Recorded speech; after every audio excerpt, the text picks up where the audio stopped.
no entiendo como grieta, como fisuras. Yo entiendo que la renovación es un espacio político transversal donde podemos tener muchos nuestra forma de hacer política, por un lado, digamos, vamos a los hechos, cómo hay personas que hacen política de una manera y hay otras personas que hacen política de otra manera, ¿no? Entonces, hay una parte de la población que le gusta la política que hace uno, cercana, con mucho trabajo territorial, con mucho despliegue. Hay otro que le gusta más la política de gestión y la política más de comunicacional. O sea, yo comunico el 10% o el 15% de lo que hago, por ejemplo. Y eso no significa que haya una grieta con otros, es el respeto hacia el otro que tiene otra forma de hacer política. Como también con respecto a las posturas, ¿no? Creo que la fortaleza de la renovación está en que podamos tener diferentes posturas. Y esto lo tuviste en este tiempo cuando yo fijaba una postura con respecto a una ley nacional y se votaba otra cosa. Y bueno, creo que en eso está el equilibrio para poder lograr los resultados que uno busca. Precisamente una de las preguntas era esa, ¿no? Que por allí el pueblo misionero, e inclusive usted mismo había pedido cierta postura en cuanto a las respuestas que tendrían que tener algunos diputados y senadores, y sin embargo en la Cámara, en el Congreso se vota diferente, ¿no? ¿Qué hay que entender de esos votos como misioneros? ¿Qué tenemos que entender por ahí? Y primero uno tiene que interpretar cuál es la lectura que hace el legislador que está en ese momento y que la vive a la sesión, y qué es lo que también trabaja en la comisión, porque de afuera uno la ve como decir, no, yo voy a votar tal cosa, pero cuando vos tenés las discusiones en comisión, cuando vos tenés las discusiones en el pleno, es mucho más complejo tomar una decisión. Pero ahí para afuera es otra cosa, ¿no? Yo he tenido una lectura acabada de esas leyes y por eso fijé posición, ¿no? Porque entiendo que ninguna de esas leyes podía modificar tanto el equilibrio fiscal de la Argentina y que eran muy necesarias. Entiendo también que muchas de esas leyes se solicitó el acompañamiento en una medida diciendo, bueno, nos rompen el equilibrio fiscal. No hay muchas leyes que puedan romper un equilibrio fiscal, como por ejemplo la del financiamiento de un hospital. O sea, que imagínate si financiar un hospital va a romper el equilibrio fiscal de la Argentina, cuando el gobierno nacional se ha desentendido de la salud, de la educación, de la obra pública, de la seguridad, se ha desentendido de todas esas cuestiones. Entonces, digamos, una ley de un hospital, el financiamiento que necesita no te puede modificar la aguja de la República Argentina en su macroeconomía. Lo mismo pasa con la ley universitaria, de financiamiento universitario. ¿Por qué piden la ley de financiamiento universitario? Porque no hay presupuesto. Entonces, cuando no tenés presupuesto durante 2 o 3 años, la previsibilidad en esos niveles es muy importante. El docente, el rector, el decano tiene que saber si el año que viene va a poder inscribir 10, 20, 30, 40, 50 chicos. Si va a poder tener un laboratorio equipado para poder seguir enseñando a los chicos de bioquímica, o de enfermería, o de genética. O sea, eso es lo que pidió. Entonces, no le dieron el presupuesto, no se vota presupuesto, no se genera un presupuesto, entonces se pide su propia ley de financiamiento para poder llevar adelante las políticas públicas. Dejo con la discapacidad. Y con la discapacidad ha pasado exactamente lo mismo, donde también en nombre el nombre del equilibrio fiscal, en nombre de la libertad y por sobre todas las cosas en nombre de la desacreditación de los truchos o los ñoquis, ¿no? Se lleva puesto a todo un sistema que tranquilamente se podía haber generado una auditoría que permita al sistema sanitario de nuestra provincia, que es muy serio, que ha demostrado resultados muy importantes en los momentos más difíciles que le tocó actuar, y decir, bueno, vamos a firmar un convenio con la provincia de Misiones para que el sistema sanitario audite esas pensiones. Y ahí la firma y el sello es de un profesional que tiene responsabilidad ante la ley. Bueno, se podría haber hecho algo mucho más ordenado, mucho más eficiente por sobre todas las cosas y sin estigmatizar a las personas, ¿no? Teniendo en cuenta esto, ¿hubiera sido diferente su votación en el caso de estar en lugar de algunos diputados o senadores? Pero sí, seguro que sí. Apostaría fuertemente al financiamiento educativo superior. Siempre, obviamente, en la discusión que se tiene que dar para que no se vaya ni a un extremo ni al otro. Por otro lado, también hubiese acompañado a la ley de financiamiento del Garrahan y obviamente a la ley de financiamiento a la discapacidad. Sin ninguna duda son 3 leyes, y lo mismo con el sistema previsional, ¿no? Creo que son 3 o 4 leyes muy importantes que en el caso mío tengo una postura que no es de ahora, sino que es una postura que hace también a lo que en su momento como gobernador tuvo que tomar decisiones, ¿no? ¿Cómo ir en contra de la salud? ¿Cómo va a ir en contra de la educación superior si nosotros fuimos los que golpeamos las puertas en toda la Argentina para que la Universidad del Alto Uruguay hoy esté en San Vicente y sea una oferta cerca de la demanda de nuestro sector productivo? Hay que coser con la misma aguja y con el mismo hilo.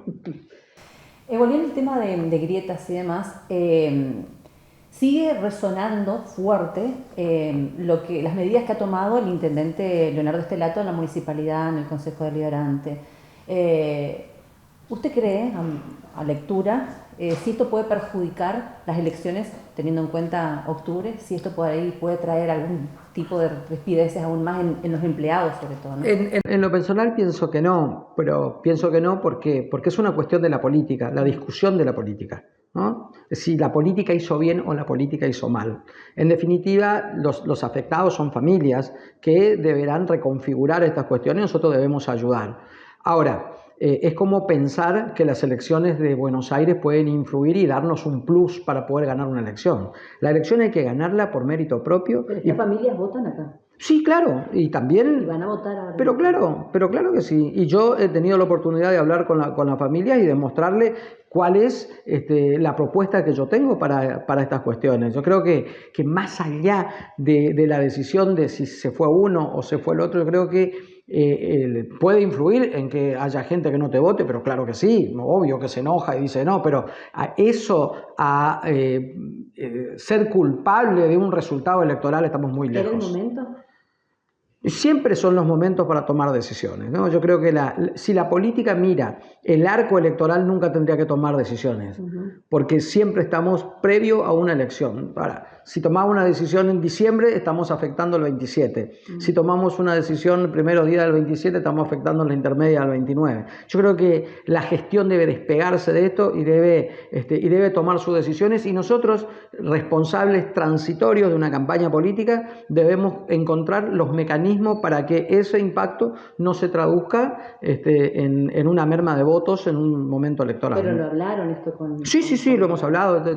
Ayer estuve con el intendente, ahora me estoy yendo a una recorrida también con el intendente. Yo creo que en ese entendimiento también es importante, ¿no? Pero, como te digo, decir que un resultado electoral depende de esto, no, depende de la campaña, depende de la credibilidad de la gente, depende de la propuesta que nosotros estamos haciendo, depende de muchas variables el resultado electoral que podemos llegar a tener el 26 de octubre. Y teniendo en cuenta el fenómeno Amarilla, Palavecino, teniendo en cuenta por ahí lo que ha sucedido en junio, teniendo en cuenta por allí el voto del empleado público, ¿qué lectura se hace?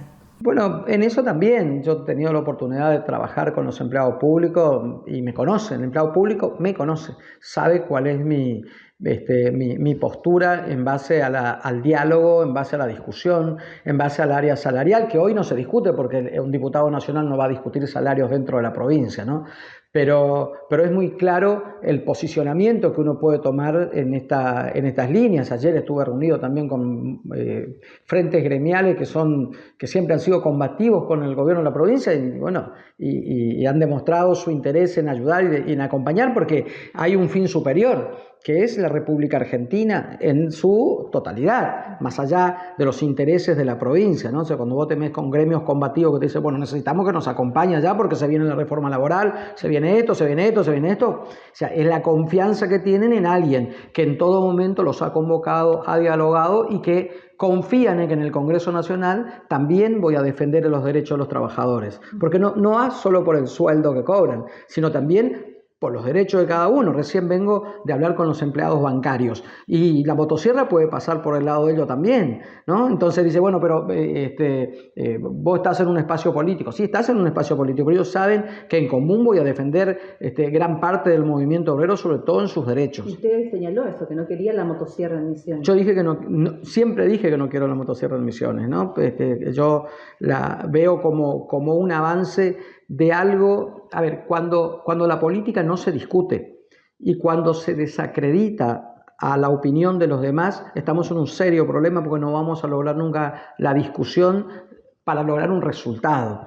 O sea, si yo te digo algo a vos y vos rápidamente me desacreditás y me decís, no, zurdo, gorila, un palo doblado, mandril, y la discusión de la política no se da, se perjudica a la gente.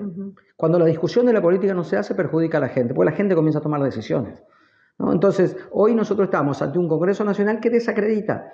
O vas para un lado o vas para el otro. O sea, la famosa grieta ya es una grieta política, pero es una grieta también social la que se está dando.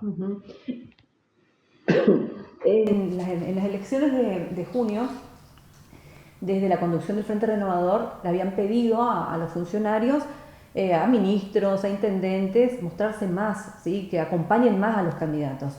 En estas elecciones, esta campaña que acaba de arrancar, ¿usted siente ese acompañamiento?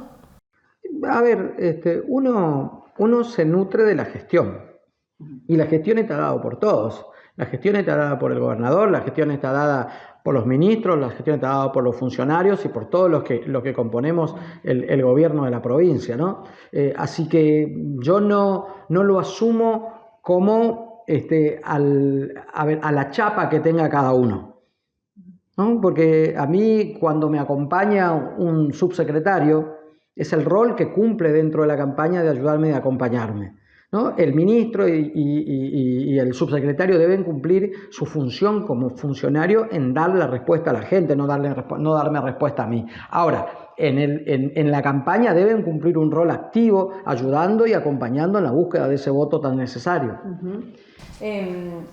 Aún a veces porque tiene el concepto, ¿no?, que dentro de un espacio político todos piensan igual, ¿no? Es por lo menos teníamos antes el concepto en el que todos piensan igual. Sin embargo, bueno, y sobre todo con temas sensibles, llámese salud, llámese educación, derechos humanos sobre todas las cosas. Dentro de su lista hay una persona que se ha expresado con respecto a los derechos humanos, con respecto a la dictadura, con respecto a las madres de Plaza de Mayo. ¿Qué lectura tiene usted al respecto? Yo siempre voy a ser respetuoso de las opiniones, lo que no quiere decir que no tenga que dar el debate, demostrar con pruebas fehacientes sobre que mostrarle que puede estar equivocado en esos conceptos. ¿Por qué? Porque también le tengo que preguntar de dónde tiene esos conceptos y muchas veces no cuentan con la base de datos de tener los datos, sino que porque no, ya me dijo. Entonces hay una falta de análisis fino de la historia de la Argentina, ¿no? Entonces yo creo que la historia de la Argentina hay que leerla. A quienes vivimos esa historia de la Argentina también hay que respetarlos. Por eso nuestra provincia ha sido la primera provincia en Argentina que tuvo un Ministerio de Derechos Humanos. ¿Esa fue la bandera de la renovación? Y siempre ha sido nuestra bandera. Entonces uno tiene que hacerse cargo de las cosas, pero también uno tiene que discutir estas cuestiones cuando en un espacio tan amplio tenemos diferentes opiniones, ¿no? La opinión mía y en su mayoría de nuestro espacio es justamente la defensa y el cuidado de esos derechos humanos que tanto nos costaron, ¿no? Claro, y hay gente que inclusive del espacio se pronunció al respecto, enojada por esa postura. ¿Cómo se entiende un espacio político tan amplio?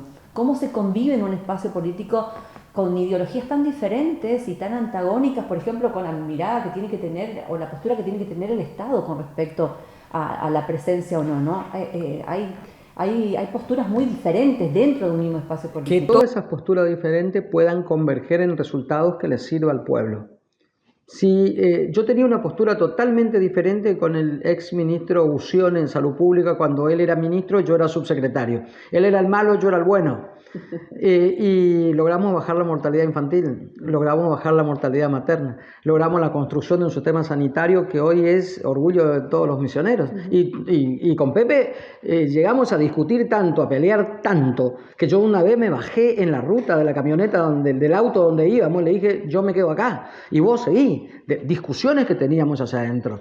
Pero esas discusiones deben darse, porque eso es lo que enriquece. Por eso te decía, hoy el Congreso Nacional no discute, entonces no enriquece. ¿Se va a un lado o se va para el otro? Bueno, en nuestro espacio se discute mucho hacia adentro. Hay muchas cosas que a mí me pueden gustar y hay muchas cosas de las cuales yo puedo tomar decisiones que a otra gente puede no gustarle, ¿no? Pero, por ejemplo, el otro día me reuní con los movilizados por Malvinas. Los soldados movilizados por Malvinas.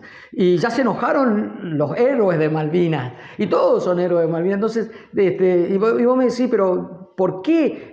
Imagínate vos si la sociedad tiene eso, la política no lo va a tener. Lo tiene 10 veces más en las discusiones, porque la política también discute espacios. Entonces, cuando la discusión está dada por los espacios, esa es una discusión estéril. Cuando la discusión está dada por política pública, es una discusión enriquecedora. Si yo voy a discutir con vos para ver quién va a ser el ministro de algo, o vos o yo, a la gente no le interesa. Ahora, si yo voy a discutir con vos por una política pública que tenemos que aplicar y que tiene que beneficiar al pueblo, la gente va a estar de acuerdo que discutamos. No va a estar de acuerdo con lo tuyo, no va a estar de acuerdo con lo mío. Pero si logramos algo en común que beneficie al pueblo, vamos a lograr un buen resultado. Entonces, hay que tener bien en claro cuando dentro de un espacio político se discute el cargo, el lugar donde uno quiere estar. Claro, todos queremos llegar, todos quieren ser gobernador, pero es lógico que tengamos discusiones hacia adentro. Todos quieren ser vicegobernador y vamos a discutir cuántos quieren ser diputados. Imagínate vos cuando cerramos la lista de diputados, ¿no? Que normalmente si uno entran 10, entran 12, entran 13 y tenés que poner 20. Raquel, vos no te imaginás lo que es. No, ¿por qué no le tuvieron en cuenta a Raquel? ¿Por qué no le tuvieron en cuenta a Raúl? ¿Por qué no le tuvieron...? Esa es la dinámica que tiene la política. Pero bueno, una vez que pasa esa tormenta, hay que unir a todos y hay que meterle para adelante. Y bueno, en nuestra lista a diputados nacionales entraron 6, y no más que 6. ¿No? Entonces, mi responsabilidad es a todos aquellos que tenían la expectativa de decirle, vení, dale, acompáñame, que yo soy vos. ¿No? Esa es lo que yo siempre llevo como el alma de la política, donde la gente debe unirse, debe juntarse. Las discusiones se tienen que dar, las posturas son enriquecedoras. Con el diario del lunes, sí, ya con un tiempo transcurrido de lo que fue la protesta de los policías, de los docentes, y teniendo en cuenta su paso por la gobernación, su paso también ahora por la legislatura, ¿qué impacto tuvo eso en la política misionera? Todo tiene su contexto, ¿no? Todo tiene su contexto. A ver, cuando uno habla del impacto, uno va mirando hacia atrás y sin decirlo decimos, apareció alguien nuevo, producto de eso. Pero lo que no pensamos es que desapareció otro, ¿no? Porque antes vos tenías la Renovación y Juntos por el Cambio. Después aparece La Libertad Avanza, desaparece Juntos por el Cambio, aparece el Movimiento de la Vida y los Valores con Amarilla. O sea, son nichos que se van ocupando, con diferentes vertientes de votos, pero son nichos que se van ocupando. Por eso cuando a mí me dicen, surgió, no surgió, hay un nicho que ya no está. O sea, hoy el PRO no existe como un espacio único, y Juntos por el Cambio ya no existe como espacio. Entonces los radicales quedaron por un lado, y esa gran fuerza que era la que polarizaba con nuestro espacio político, ya se ha ido. Entonces, en esa línea aparecen otros. Entonces, ese voto quizás haya sido un voto en algún momento que nos haya acompañado o que nos vuelva a acompañar. Sí, pero es un voto que está expresando algo. Acá falta alguien. Y en ese alguien se acomoda ahí. Pero Son votos que van y vienen, ¿no? Yo siempre digo que la elección de junio no va a ser la misma que la elección de octubre. Los contextos son diferentes, la dinámica de la política es diferente y las necesidades de la gente son diferentes. El peronismo está envalentonado ahora, ¿no? Envalentonado después de lo que pasó en Buenos Aires. Y hay muchos pescando en esa pecera de peronistas, a ver dónde están los peronistas, ¿no? ¿Cómo va a impactar eso también y cómo impacta en este escenario? Nosotros tenemos un espacio que también tiene mucho peronismo, ¿no? Es más, vengo de una reunión ahora con muchos peronistas, que me decían, acá los compañeros vamos a acompañarte porque las líneas por las cuales nosotros vamos transitando tienen mucho que ver con lo que vamos a defender en el Congreso Nacional y que defiende también ese sector de la política, que es el peronismo. Entonces, yo creo que el núcleo duro va a seguir estando donde siempre estuvo. O sea, el núcleo más blando es el que va a elegir la mejor propuesta. No el núcleo más duro, que va a estar acá, el otro núcleo duro puede ponerse acá, pero después tenés todo este núcleo de peronista que va a decidir la mejor propuesta, ¿no? Y tengo que esforzarme para que la mejor propuesta que lo seduzca al voto peronista sea la propuesta nuestra. Antes ya de ir directamente a la campaña, cuando el ingeniero Carlos Rovira, si el presidente o quien conduce el espacio político que usted pertenece, lo propone a usted como presidente en la Cámara de Diputados, había señalado que su intención era descansar en usted todo lo que era ese trabajo para poder dedicarse él a las cuestiones más políticas, ¿sí? Ahora, la pregunta es, ¿por qué ahora entonces Herrera Watt a Nación? Primero porque la política es dinámica. Yo creo que lo que se ve en la Nación es justamente una necesidad de volumen político por parte de las provincias. Porque no es porque Herrera Watt es candidato en Misiones, porque Urtubey es candidato en Salta. ¿Por qué Gerardo Zamora es candidato en Santiago del Estero? ¿Por qué Osvaldo Jaldo, gobernador de Tucumán, es candidato en Tucumán? ¿Por qué Tayana es candidato en Buenos Aires? ¿Por qué no hay influencer y tiktoker de candidatos? ¿Por qué no hay figuras desconocidas fuera del ámbito del peso político? Porque justamente la Argentina está leyendo que necesita un Congreso con mucho volumen para discutir cuestiones que van a ser trascendentes para la vida del país. No se trata de una cuestión aislada, que me hayan elegido a mí, que yo me tenga que ir. No. Todas las provincias, si vos mirás todos los candidatos, Capitanich creo que va a ser candidato en el Chaco, para darte una idea. Virginia Gallardo en Corrientes le compite a Gustavo Valdés, vamos a decir una idea. Gustavo Valdés va a ser candidato. O sea, tenemos que entender que no es es una visión local que el ingeniero ha decidido que yo sea, porque muchos dicen, bueno, porque es el que más mide, el que puede garantizar un triunfo, bueno, todo lo que vos quieras, ponelo como positivo. Pero yo no lo veo en ese contexto.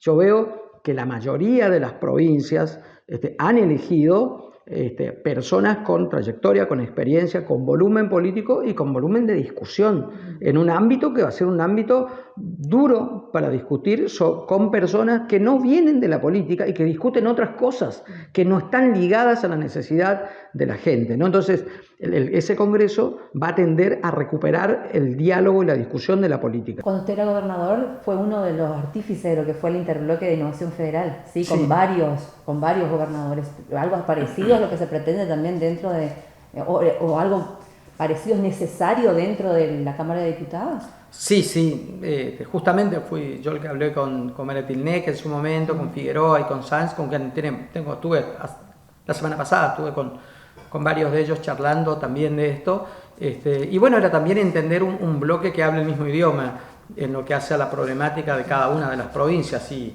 esto lo vamos a consolidar, ¿no? Hoy estoy hablando ya con la mayoría de los que son candidatos, he hablado con los que te dije, excepto con Urtubey, he hablado con todos en estos días, y bueno, creo que en la concordancia de las políticas en las economías regionales, en el fortalecimiento de un país federal, no solamente en el mapa en el mapa político, sino también en lo que hace a la distribución de los recursos, a volver a retomar la agenda de las provincias del Norte Grande, que prácticamente se ha diluido por cuestiones de que se armaron otros esquemas.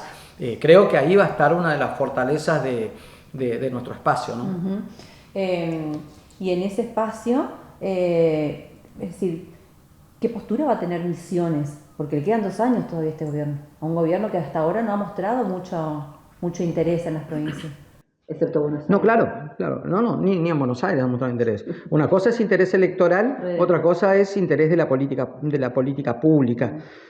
No lo ha mostrado en ningún lugar. Yo creo que eso es un poco lo que moviliza este tiempo. O sea, tenés prácticamente el 80% de los gobernadores de la República Argentina pidiendo hablar, pidiendo que puedan tener un diálogo, puedan establecer un canal de diálogo con alguien, ¿no? El único canal de diálogo es un ministro que muchas cosas no lo define.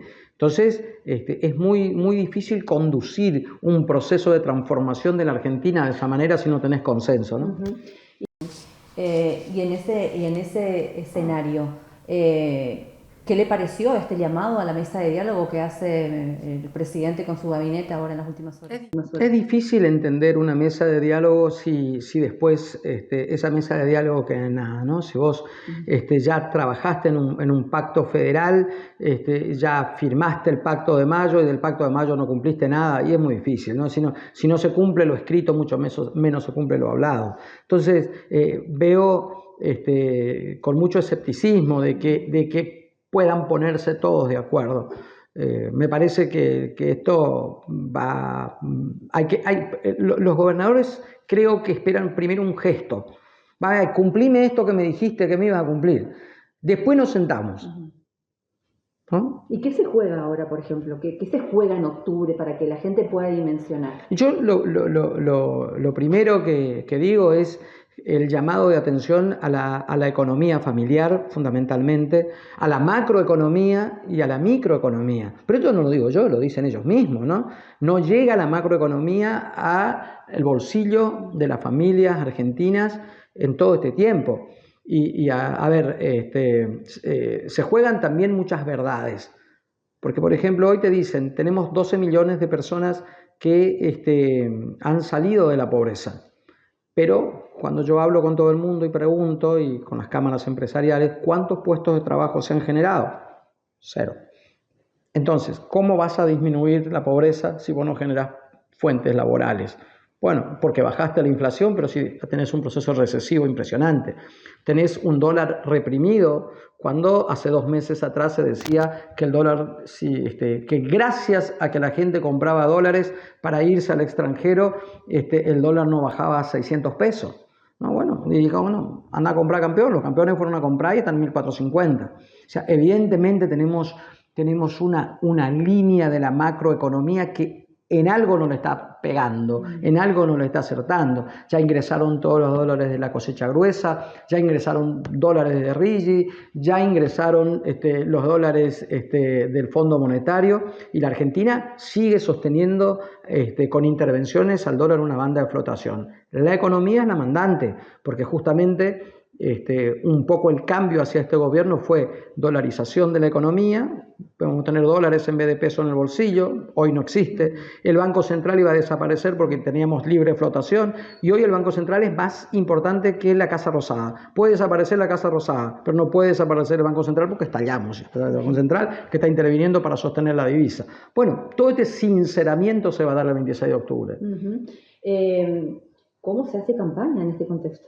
¿Cómo se llega a la gente en este contexto? ¿Cómo se le llega a la gente explicándole cuál es el rol de un legislador y cuál es el rol que debe dar allá en el Congreso? Y más teniendo en cuenta lo desencantada que ha quedado la gente después de las elecciones, sobre todo la que ganó este proyecto. Sí, yo lo vengo haciendo y lo vengo explicando desde hace 2 meses atrás, ¿no? Por suerte, uno siempre fue sincero en las decisiones de la política y tengo posibilidad de hablar con todos, ¿no? He hablado con el sector productivo, le dije cuál era el camino para que nosotros podamos volver a discutir el precio de la yerba, es la restitución de las funciones del INIM. Hablé con el sector foresto-industrial, ¿cuál es el camino? El camino es reactivar la obra pública, una parte, y la otra parte salir del proceso recesivo, ¿no? Que es muy necesario. Hablé con el sector de salud, donde le explico por qué nosotros necesitamos fortalecer el financiamiento sanitario, no solamente en la provincia, sino también en la Argentina. He hablado con los diferentes áreas de discapacidad, he hablado con con los rectores, he hablado con los decanos, hablo con la gente, le explico. Y creo que lo que no hice en este tiempo fue resignarme a que la gente me lea solamente por las redes, sino hacer esta discusión mano a mano y que me vayan planteando la problemática. Hoy los bancarios me plantearon otra problemática, a las cuales uno tiene que atender y entender, y después tiene que decidir. Bueno, muchas veces uno dice empezó antes la campaña, se largó antes. No, justamente si uno quiere ser legislador nacional, se llega a la banca haciendo compromisos que después los tenés que cumplir. ¿El IPIN o un mercado consignatario yerbatero son viables en la provincia? Primero hay que conseguir los recursos, ¿no? Yo vuelvo a repetir, la ley del mercado consignatario data del año 2017. Está escrito por borradores y presentados en borradores. Aquel que le escribió tuvo la posibilidad de conseguir los recursos financieros en la Nación mientras fue diputado nacional durante 4 años con la billetera de la Argentina y no lo consiguió. No, la billetera de la Argentina, hoy quieren la billetera de la provincia para hacer eso. Lo cual yo no me alejo de la necesidad de resolver el problema yerbatero, pero hagámoslo con mucha responsabilidad. Yo no puedo reasignar recursos de áreas muy sensibles justamente para esto cuando hubo otros responsables que lo tendrían que haber hecho. Y tire y afloje, estas chicanas. No son chicanas, no son realidades, son realidades. Pero se viene dando mucho y le pone, a nosotros que nos gusta la política le pone divertida, ¿no? Pero ¿es parte del cotillón o...? No, para nada, son realidades. Yo, como digo, cuando yo me fui a discutir el precio de la yerba en la Nación los 4 años, nunca me acompañó ningún diputado nacional relacionado con el agro en la provincia de Misiones, nunca fue, ¿no? Entonces hoy, tampoco puedo permitir que sea un manotazo electoral que quieran dar, ¿no? Vamos a dar una discusión seria. Si tiene que salir, va a salir. Pero bajo una discusión seria, que no sea una cuestión de, ya vamos a bajar el recinto, vamos a votar y vamos a llevar esa bandera. No se trata de eso. El sistema productivo de la provincia necesita decisiones de fondo y decisiones serias. ¿Qué lo enoja? La mentira. Sí, mucho. Mucho me enoja la mentira. ¿Y ha visto mucho? Pero no me enojo mucho, no soy enojado. Últimamente anda bastante efusivo, parecen sus actos. No, no es efusivo, estoy entusiasmado. ¿Viste? Estoy entusiasmado. Me entusiasma discutir estas cosas, porque parece que estábamos reprimidos de discutir esto, ¿no? Ahora estamos más sueltos. Y me gusta discutirlas. Aparentemente eso también le llega a la gente. ¿Qué respuesta tiene al respecto? Me puedo sentar a hablar en todos lados, y eso es bueno. O sea, que me escuchen es bueno. Después, muy bueno sería que me acompañen, ¿no? Pero bueno, por ahora, con que me escuchen está bien. Estoy con una boleta nueva que vamos a votar con la boleta única. Sí. Y eso también es... Hay que hacer docencia. Y hay que hacer docencia, hay que explicarle a la gente. Esperemos que haya un buen volumen de votantes también. Se revierta lo del 55% de junio, ¿no? Yo creo que vamos a estar un poquito por encima, sí, vamos a estar un poco por encima. Una elección nacional que moviliza a la Argentina, sale un poco de la apatía de una elección aislada, ¿no? Pero claro, siempre las elecciones intermedias que no se elige el Ejecutivo, siempre la gente tiende a ser un poco más reticente a votar.